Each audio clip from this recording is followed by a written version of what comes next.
Welcome to Comedy Album Book Club. This week we chat with Montreal's Lucy Gervais about her favorite album, Bill Burr's Let It Go. Yes, we're chatting about America's favorite guy who looks like he should be a firefighter this week on Comedy Album Book Club.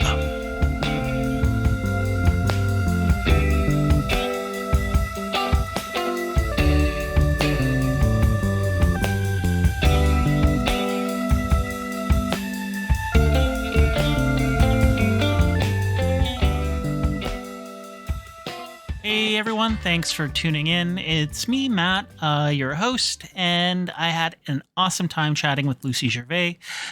You may have seen her around the Montreal and Toronto comedy circuits. Super funny, super hilarious, and we talked about Bill Burr's Let It Go.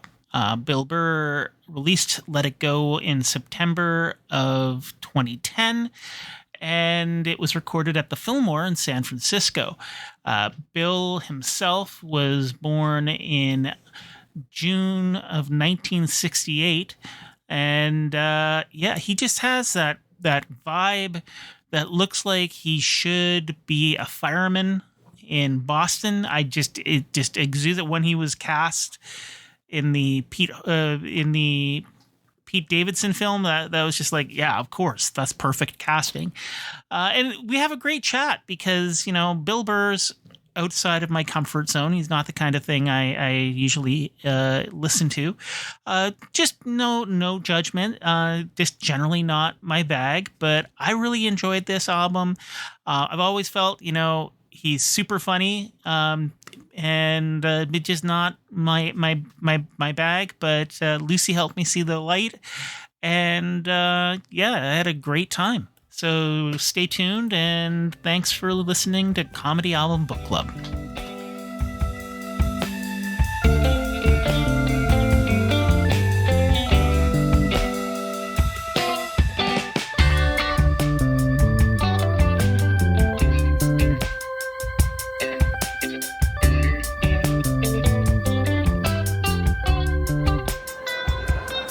So I decided not to go home for the holidays. That's what I'm really trying to tell you here. No, I did. I kind of came to this epiphany. I'm like, man, I'm 41 years old. My dad had 5 kids by the time he was my age. I got to get on with my life here. So I was like going, you know what? I'm not working Thanksgiving. I'm not working Christmas. I'm not working New Year's. And it was like the middle of October. I was like, wait a minute, what about Halloween? Then my brain was like, you know what? This. I'm getting a pumpkin. Right? That's how angry my brain is. It can't be just like, you know what? Hey, let's get a pumpkin. It's got to be, you know what? This. Let's get a pumpkin. That's what I started thinking. Carving that.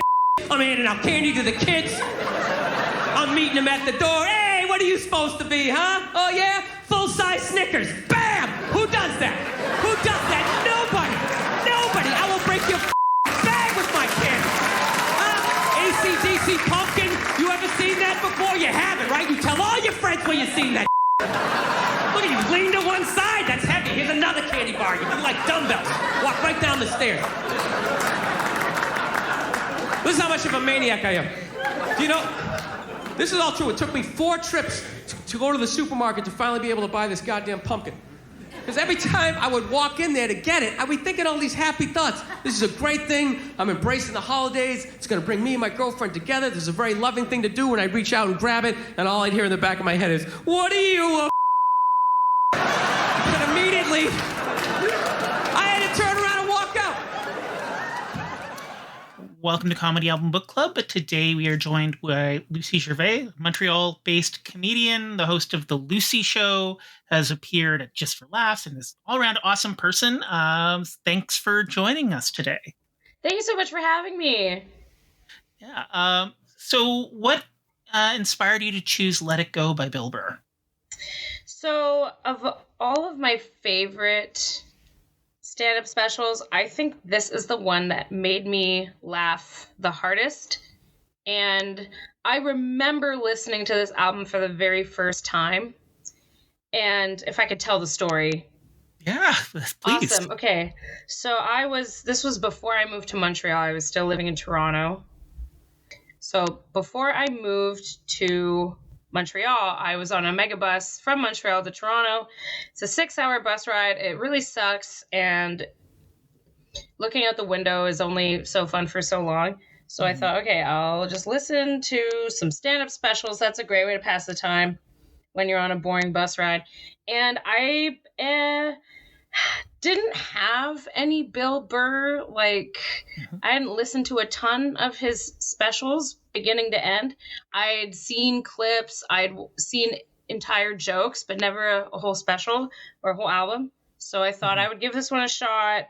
It was really just on a whim. I picked Let It Go. And I laughed the entire hour. I was dying and I was laughing so hard, except I was on a bus full of people and I had to stifle my laughter so hard. Like, I was holding onto my face. I had tears coming down my eyes. Like, I looked crazier than I would have if I just laughed, but it was like so physically difficult to just like try to stay quiet, but I couldn't help myself. Like, it was just so funny. I looked like such a maniac, just like my face wet with tears, shaking, grabbing my own, like the front of my mouth, trying to keep myself quiet. So for me, I'm like, that's a memory that stands out in terms of listening to comedy specials in general, because usually I'm just on my way somewhere in a car ride and a this or that, nothing that memorable happens. But this one in particular really stands out in my mind. The memory of listening to it for the first time. And every time I re-listen to it, I don't have as visceral a reaction because, you know, I've listened to it. Nothing beats that first time, eh? Yeah. Well, I mean, But, hey, yeah, you know, it's still one of my favorites. I still think it's so funny. yeah. And I mean, if he had seen you traveling and doing that, I'm sure he'd have made it into his opening Yeah. about animals in when he's traveling kind of thing. So that's you're loving it. So that's great. Like, Yeah. it's weird seeing, like, I listened to it and watched the special, and it's weird seeing him so young. Like, It's a full head of hair. full head of hair. Yeah. Doesn't have the goatee that he has now, and it's just The dress shirt, the silky dress shirt. That was a Bill Burr staple for that era. it's so incongruous from what he evolved into. And there's like certain comedians that just look like firemen. And I mean that he goes to play a fireman later on in life, but he has that look as like him and Dennis Leary, just For both sure. exude Boston Fire Department energy. Yeah, for sure. And like, you see, like, when Bill Burr does other stuff, like when he did F is for Family, you know, you really see his stand-up influencing, his point of view influencing the storylines and this and that. He's a unique guy for sure. Yeah. I mean, it's going to bring up F is for Family because it's like you very much get when he starts getting into the vibes about family, like the bits and both ends of that, like the pouring the water on the kid, but also like how much, you know, his wife drives, or his girlfriend at that time, but later it drives him nuts. But at the same time, he's a totally horrible person in his mind at that time. It's like, you see that all through F is for Family, like those kinds of threads. And it's funny because like 3 years later, he would be married to his girlfriend at that time. And shortly after that, they had kids. So it's sort of like almost prescient, some of the jokes that he was making there. But you know, the thing I really find interesting about Bill Burr is like, he has this quote about how he wants to make everyone laugh. Like, he saw Rodney Dangerfield as one of his first comedy shows, and he's like, he loved it. Then he saw Eddie Murphy like right after that, and he's like, well, Rodney Dangerfield was funny, but his audience were just all the same middle-class white people, whereas Eddie Murphy had an audience full of all of these different people and all of them laughing and something for everyone. And that's what he wanted to do. And I kind of feel like this album and this special is like that. It's got something for everyone in there. You can hear him talking to the people who might be mad at the jokes he's making. Yes. Many times. Anytime, and it's always a similar thread. It's always when he gets close to talking about women. Mm-hmm. And talking about women in a way that some women in the room might be like, how dare you? That's going too far. Like, he's getting so close to the line, and you can feel the tension, especially in his closing joke. That is where he does actually describe like how he would want to like beat up his girlfriend, which he actually does a couple times. So he knows he's getting right on the line. He knows he's getting on the line of, I am joking about domestic violence. And then he has a moment of self-deprecation, says, I'm not really going to do that. That moment of like kind of breaking the tension. And I think it's because even someone who is like a very intense feminist or whatever, you know, maybe that's not his ideal audience, but you know, he doesn't get to control people who listen to his content. Mm-hmm. That's him trying to at least be like, it's okay, I don't really want to hit women, please just don't send me emails. Yeah. That's the impression I get. Yeah, and I mean, the thing that I found, it's like I there's bits of his that I really love, and there's bits of his that just don't land. But I'm very much of the opinion it's not because they're bad. It's just I am not the audience.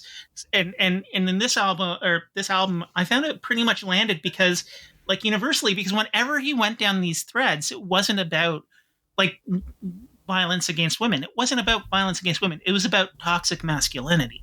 Mm-hmm. And that was his thread, but he was phrasing it in a way that would land and maybe make somebody like go, oh, wait a sec, if they were the kind of person that had those thoughts, right? Yeah. Well, it's also about expressing pent-up frustration. Yeah. You know, when anger builds, you just want to snap. And when you picture yourself snapping, you're probably going to picture yourself snapping in the worst way possible. Yeah. You know, and how we feel in relationships. And it is through the lens of the relationship he has with his girlfriend, soon to, you know, eventual wife.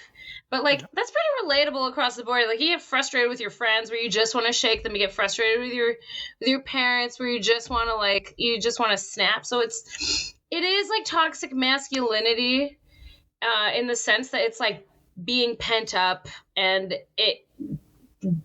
when it comes to toxic masculinity, like a lot of people do get to that point where they snap and kill someone due to a road rage incident, domestic violence, you know, intimate partner violence.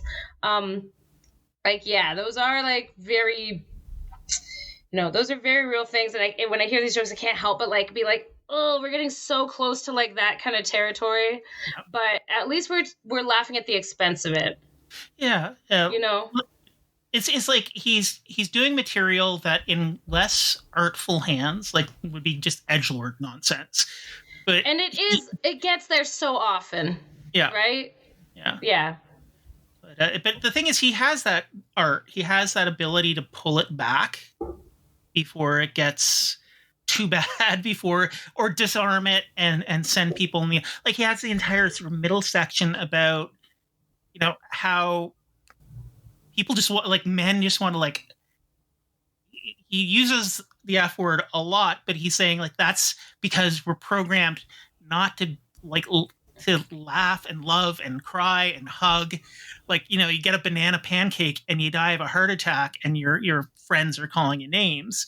Mm-hmm. And it's like that's the thread there. It's not that, oh, using that language is cool. It's that we're so messed up we don't know how to express it. Yeah, the pumpkin joke is pretty funny. Yes, I love the pumpkin joke. It's so, and like also like the jealousy that his girlfriend is able to just be like, I want it. Like, and when he does the voice, it kills me. Like the girlfriend voice is so funny. Oh, maybe I'll get a pumpkin. And he's so jealous that she can just say that without the little voice in the back of her head. Yeah. Like, I think it's really effective joke telling. It's funny. It's like he gets really into like the fantasy of just like imagine if you, but then it's like the reality of it is you absolutely can't do that. Yeah. And one of the like, so do you have a favorite joke or a favorite bit on the special? I do. As much as I love the pumpkin stuff and the when he's like, the guy asks him if he wants, oh, do you want a cookie? I'm like, I know that's happening in a Subway. Yeah. As much as I love that, my favorite section, I have two. I'll just briefly touch on both. Mm-hmm. The part where he's talking about like how chain restaurants, retail places, and like the self-checkout, I think really that like chunk is really one big joke just about how it's gotten worse to go to businesses, like chain businesses, how the restaurant is like the whole thing with it's like you're running a marathon. I find that part so funny, and it's all because like one guy said like, oh, you add the mayonnaise yourself. He's like, really? Do I have to add the mayonnaise? And then I throw it to my mom. Like that's really funny.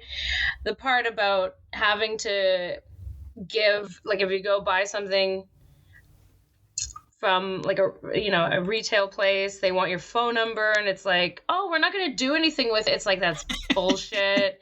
And it's like, well, I have to put something in, then lean on the keyboard. I was like, that is so funny.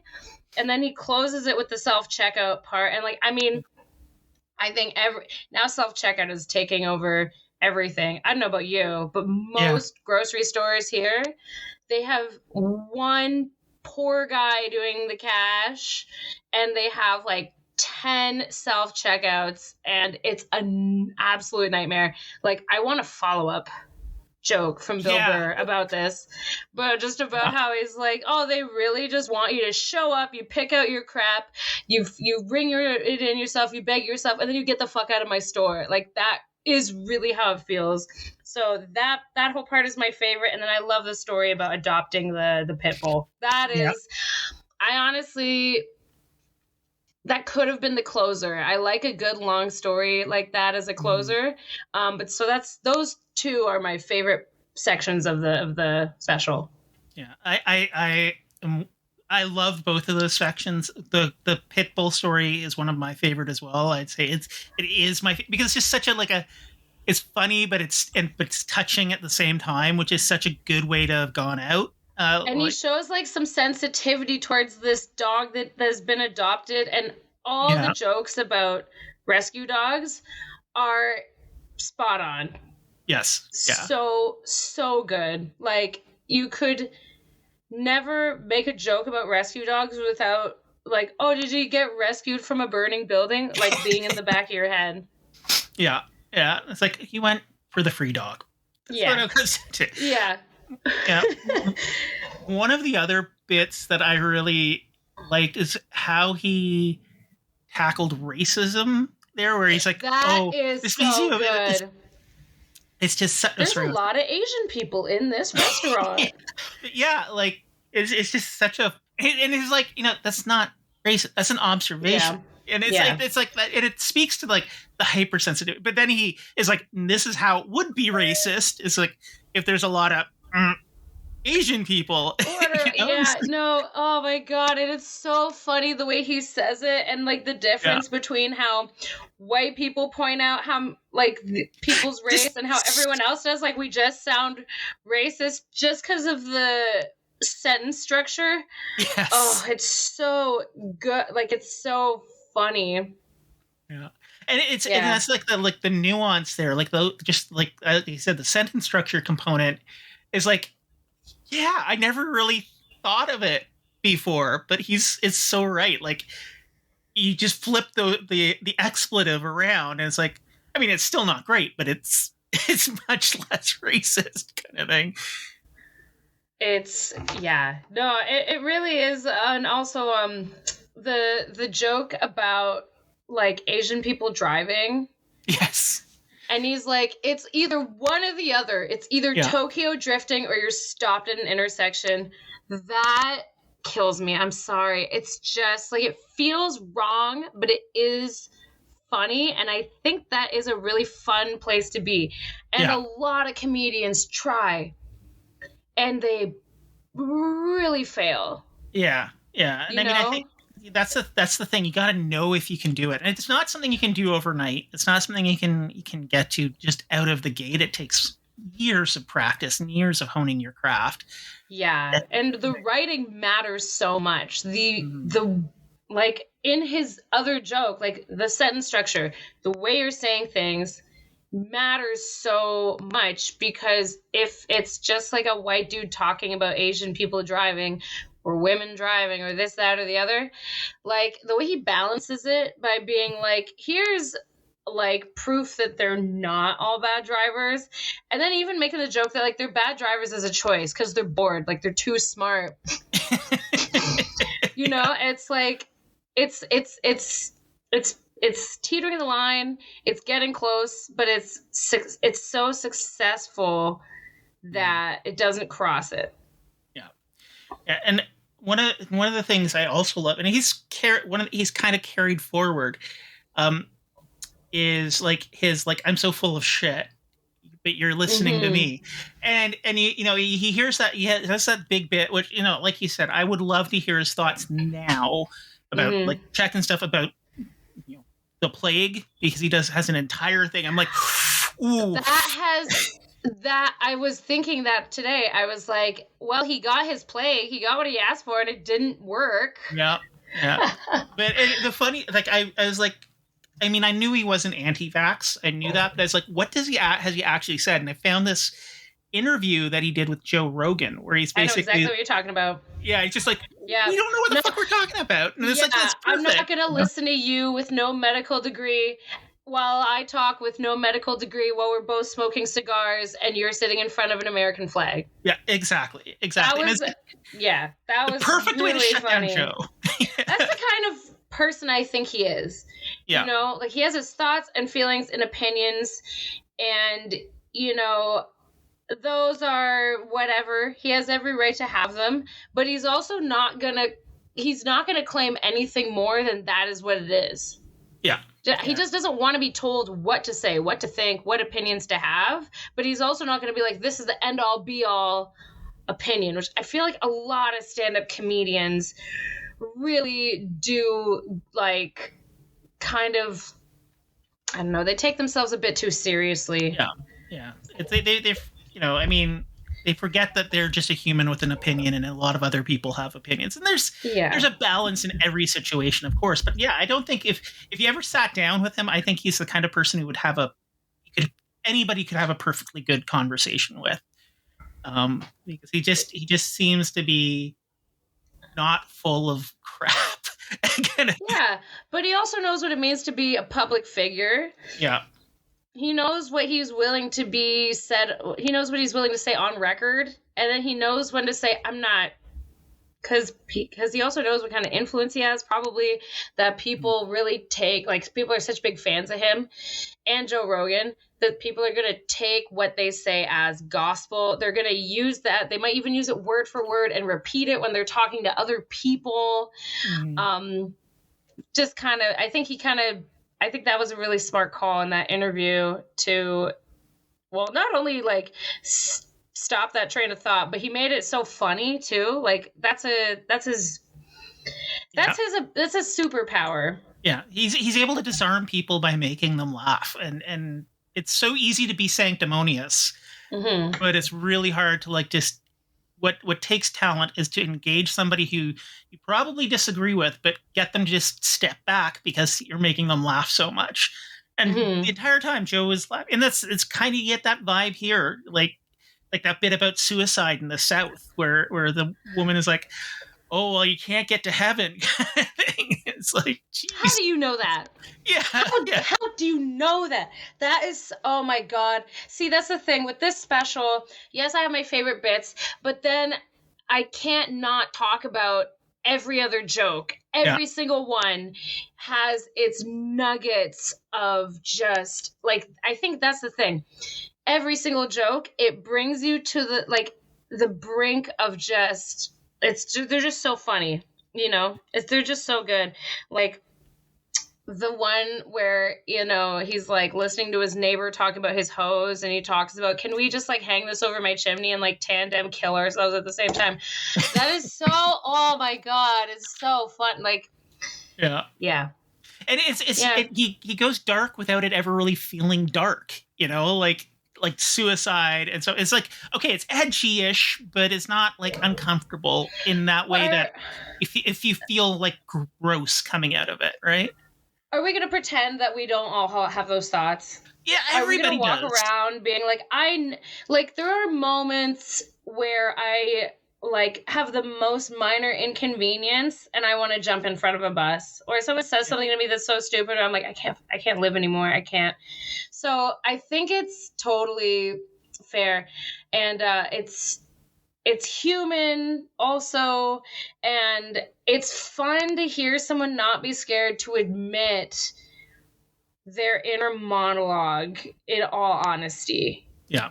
It's kind of, it's people try to pretend so hard to have it together, to be perfect, to have nothing to be ashamed of.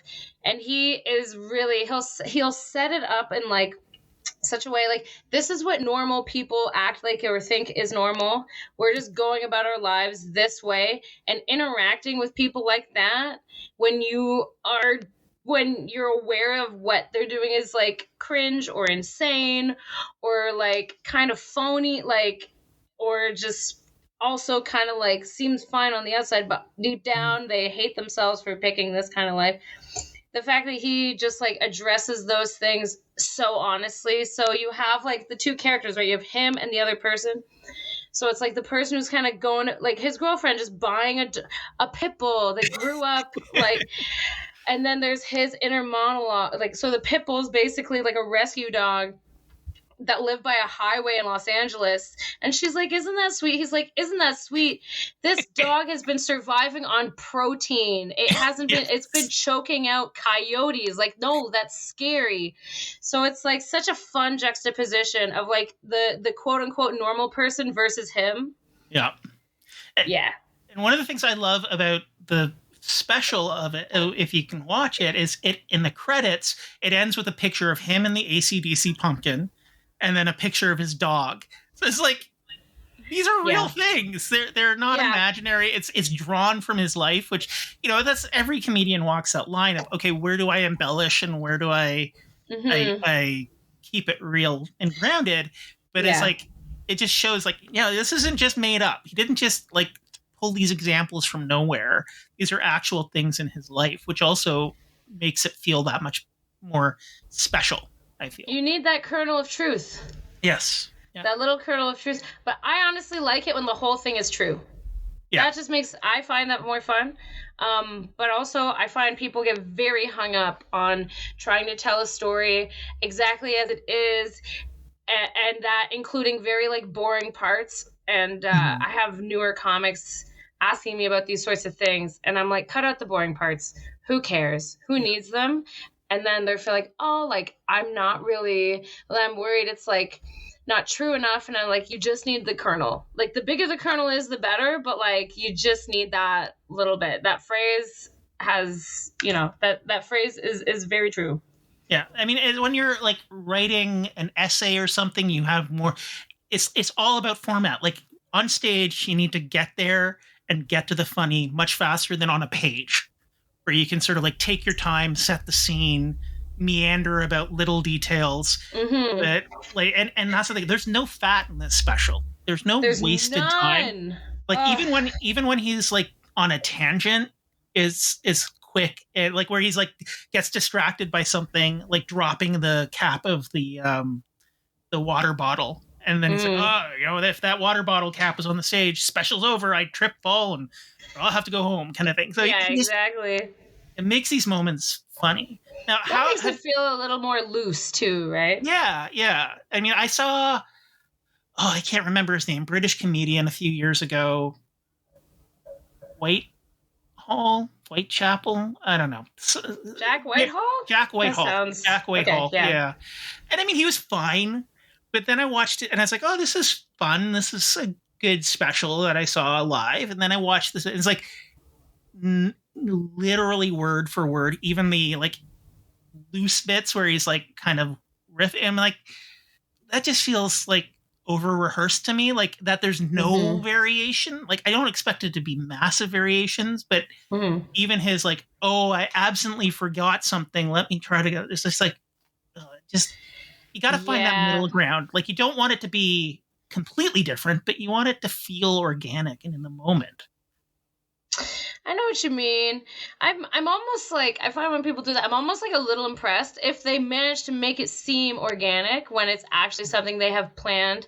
And I've seen comics recently who are pulling that off, where it's like the way their joke structure works is like the way they go from point A to point B is by doing something that seems off the cuff, and it's like built into the sentence structure.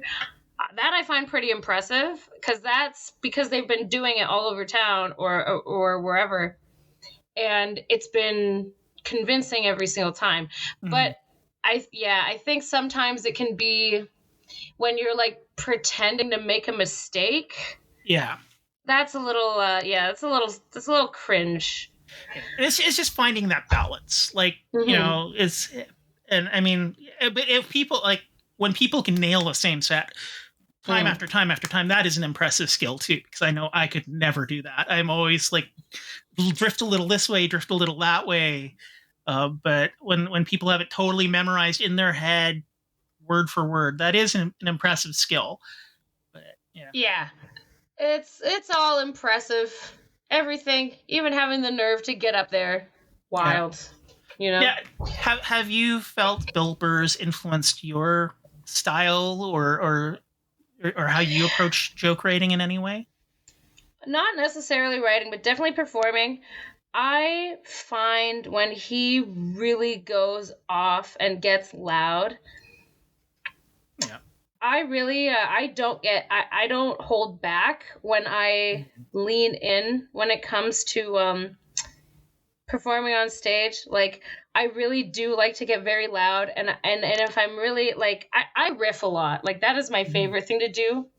My joke writing is not necessarily influenced by Bill Burr, but I would say that like the closer I get to that kind of sort of like fake angry, I find the audience is very entertained by that, you know?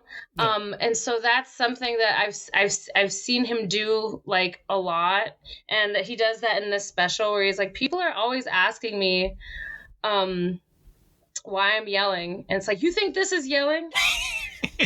Yeah. So funny. Yeah, I think that's kind of the only influence. I guess I really do like the way he tells jokes. Like the exaggerations that he does. Okay, one sec. Get out of here. No.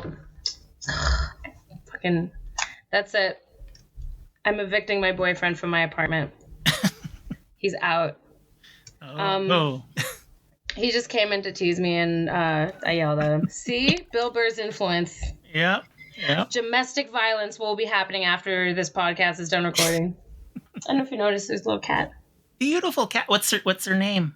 His name is Rockwell. He is orange, and that's about it. That's all I know about him. Well, Rockwell is a very cute cat. I mean, Thank you very much. My it's hard two boys. To see. Yeah, he's very blending it. He's blending in there, but yeah, I love my cats. Cats are great. Oh my god, my cat is also a rescue. I didn't rescue him myself or anything, but someone did. Somebody else pulled him out of a fire. Yeah, exactly. So I'm trying to think where I was. Okay, so in terms of the joke structure that I admire it, and I feel like it's a useful one, and maybe I've applied it, but it's just like the rhythm that he goes to, and it's kind of like he'll start with, you know, the like the normal person or the normal point of view that people have, or whoever he's talking about has, and then the reaction that he has, and it's just a staircase of exaggerations that you feel like he almost like falls down. That joke structure is pretty great. Like if it's just tag, and then you find like a really good spot to land. I don't think he invented that, but I hear it a lot in his comedy, and I think it's a very it's a very successful one. Yeah. Well, I mean, that makes sense too. Like as he said, like his first two like inspirations being Rodney Dangerfield and Eddie Murphy. They're both very rapid joke tellers. Yeah, it's just one laugh after another. Yeah. So very joke dense and very heavy punch. But I really appreciate you suggesting this album, because like, again, like I've never actually listened to this album before or watched the special. And again, I was like, Bill Burr is one of those people I really respect, but I'm like, a lot of his jokes don't land for me. But I loved this special from front to back. This is a beginning to end hilarious comedy special. It is, I would say it's my second favorite. The first favorite, and I didn't pick it because I don't think it's as funny, but I told you this already. I was choosing between this and the Rosie O'Donnell's A Heartfelt Stand-Up. If you have a chance to watch that, it is quite special. It's a special. But I think this is, of all my favorite stand-up specials that I like, this is the funniest. Well, if you ever feel like coming back and talking about Rosie O'Donnell's special, I'd love to. Awesome. Well, if people wanted to find you online, where can they look? You can find me at the Lucy Gervais Show on Instagram. I post my show dates there pretty regularly. If you're ever in Montreal, the second Sunday of every month, I have a show at the Wiggle Room called The Lucy Show. We are a stand-up show with a little bit of burlesque, and we give away really cool prizes every month. So please, if you can check me out live. I just gave you all the info to do so. Awesome. Well, hopefully we'll have some folks coming out to your show. So thanks for joining us. Well, thank you for having me.